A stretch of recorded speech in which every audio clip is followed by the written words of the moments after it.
Okay, sorry about that break in Tron. Let me go back to where I'm going through some chat messages. Then you can use variables to hide peaks and troughs. I think that's what I'm speaking about. This is useful to graphically qualify VTLs. Oh, that's an interesting idea.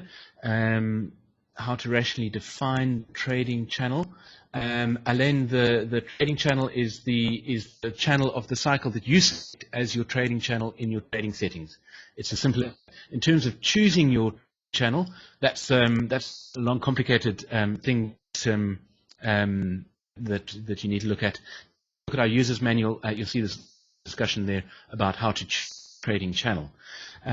Bauer, if you only show the latest cycle of any channel, how can you ensure that 97% is included in the next nested channel of longer wavelength? Sentient Trader calculates the channel for the entire data series, but it only plots it for the most recent cycle and a half, I believe, or 2 cycles. And the reason for that is because, bizarrely, the plotting of channels is something that that causes memory overload and various boring technical details. So that's why it does it, and that's why it does it. Alain, choosing the trading indicator is why I asked you. Yes, absolutely. Choosing your trading channel, is a big topic. Okay, I could speak for an entire trader chat.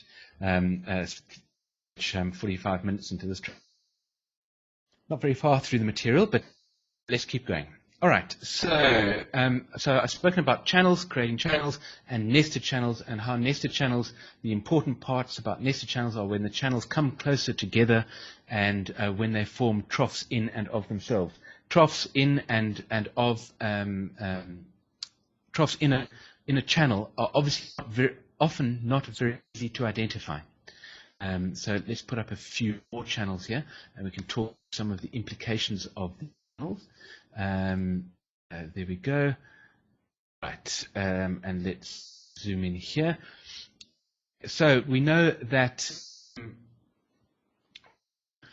when channels come together, that is that a trough in the short is approaching the cluster issue is at around about that time. Let's have a look at the channel over here, and if I can illustrate this over here. Okay, we can from the channel, but you can see here which indicates somewhere around here we expect to be a 20-week trough. Sure enough, there is a 20-week trough. Somewhere over here, the channels get a little bit closer together. So again, somewhere around about here, we expect there to be a trough of the 20-week of the cycle. So probably not a very good illustration. I'm trying to sort of demonstrate it sort of just as we go. But better illustration.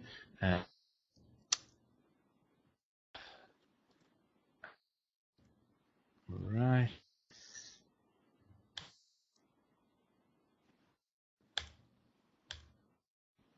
Okay. I'm playing with my whiteboard, which is playing, and it's not set.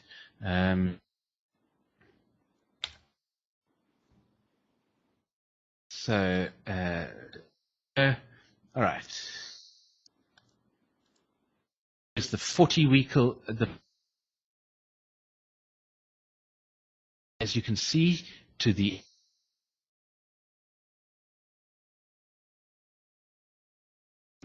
week trough.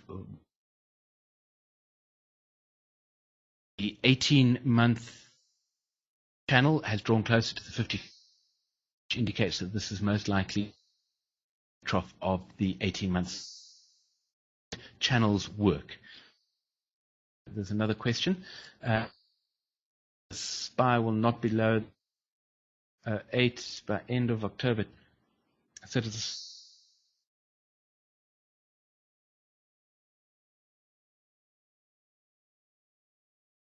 10.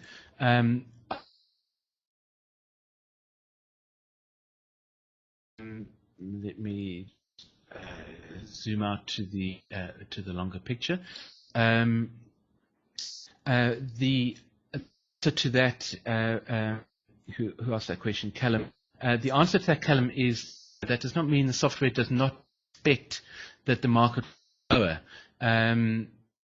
Channels are one of many tools that the software uses to calculate its projection. It's only one, and it is a very small part what this the software uses projections. So the channels on their own, the channel to inform the projection, but this does not mean the trader thinks that this is where the again I'm having to board is actually not working, so is not saying this is what in 2013. This is the final say about channels in this discussion. That is that in Hurst's book, Profit Magic of Stock Transaction Timing, nested channels were a major part of the analysis, and they were a major part of the trading decisions that were made, and all that kind of thing.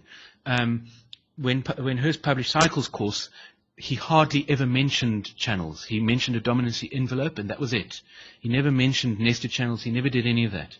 And the reason, I believe, is because channels, first of all, come to an end half a cycle backward in the past, so you don't know where they are now, which leaves you with a tremendous amount of indecision, and it's very difficult to project them forward. That's a really big problem. So they can help analysis in the past, but they're very poor at resolving analysis situations in the present, and particularly in projecting things in the future. That's a big problem with channels. I believe that's why Hurst pretty much dropped them from his arsenal of tools, although he never said as much, to my knowledge. But certainly when I was developing Sentient Trader, a lot of my work involved working with these channels originally, and I found them very good for confirming analysis in the past, but very poor for projecting into the future. I developed a proprietary way for projecting each of these cycles into the future, but it is a very, very rough method that is used, and Sentient Trader uses it as one of the ingredients that it adds into the final mix to project where the price is going. It is possibly the least important ingredient. I know that people who have read and loved Profit Magic of Stock Transaction Timing always start shouting at me around about this sort of time in these webinars. When I was in beta testing of Sentient, and it was called the Hurst Trader, we had webinars for all the people who were beta testing the software, and I used to get a lot of comments from people who loved the Profit Magic of Stock Transaction Timing book, saying, how can you do that? Channels are really important, and so on and so forth. And I also love the Profit Magic Stock Transaction Timing book. It inspired me. It changed my life in many ways. But many of the ideas, or not many of the ideas, some of the ideas in that book have proven not to be very effective moving forward. And I think even Hurst himself accepted that to be the case with the idea of nested channels. And that is why Sentient Trader downplays nested channels, nested envelopes. It doesn't make a big thing about envelopes. You'll see very little reference to, there's a nest of channels approaching, nest of envelopes approaching. It downplays it. It's not very important, but it is there as a tool. If you love it as a tool, it's there for you to look at, there for you to play with, there for you to experiment with. Okay. Next tool that I'd like to I put a message in there. Projecting channels was the core of the work of Millard, and he never really solved it.